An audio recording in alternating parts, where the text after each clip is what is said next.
Hello everybody, today I'm going to be doing something slightly different. I'm going to be reading to you a chapter from The Strange Case of Dr. Jekyll and Mr. Hyde by Robert Louis Stevenson. This is part of an audiobook project narrated by booktubers that Bree from Stories from the Shelf created. I will link the first 2 chapters down below. I've been tagged to read you Chapter 3. Chapter 3, Dr. Jekyll was quite at ease.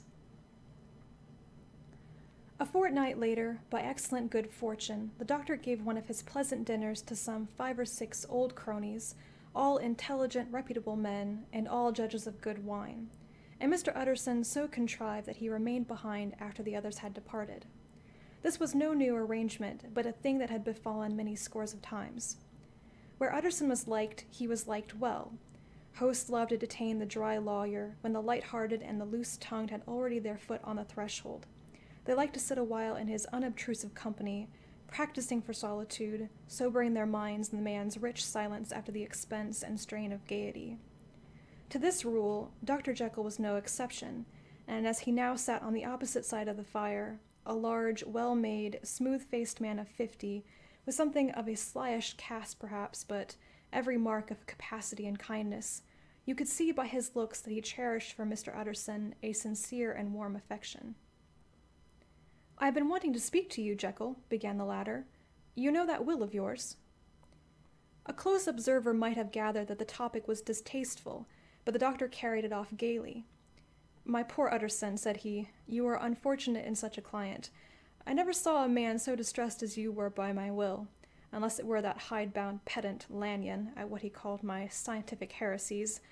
Oh, I know he's a good fellow, you needn't frown, an excellent fellow, and I always mean to see more of him. But a hide-bound pedant for all that, an ignorant, blatant pedant.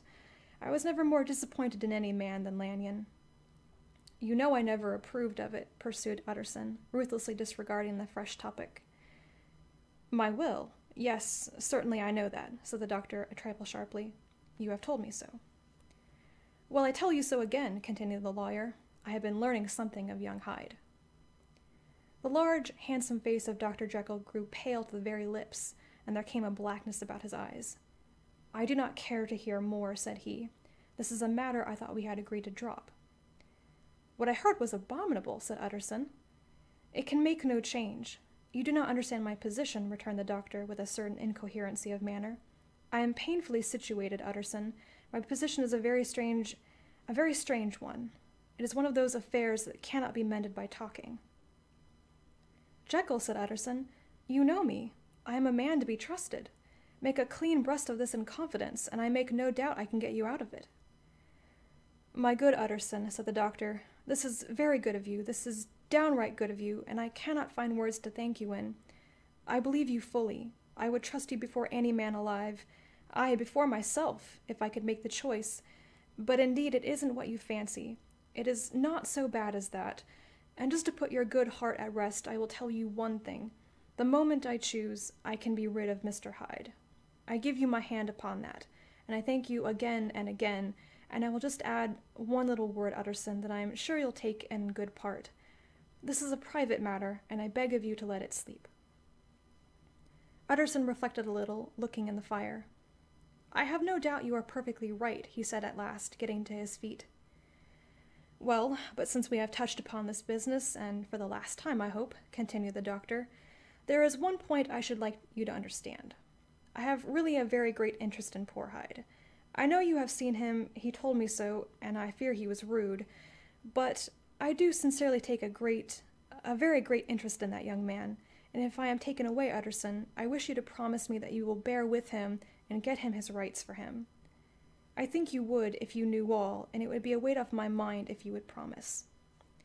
"I can't pretend that I shall ever like him," said the lawyer. "I don't ask that," pleaded Jekyll, laying his hand upon the other's arm. "I only ask for justice. I only ask you to help him for my sake when I am no longer here." Utterson heaved an irrepressible sigh. "Well," said he, "I promise." That is the end of Chapter 3, and I'm going to tag Jane from Yes, Miss Jane to do Chapter 4. I will link her channel down below so that you can keep an eye out for the next part.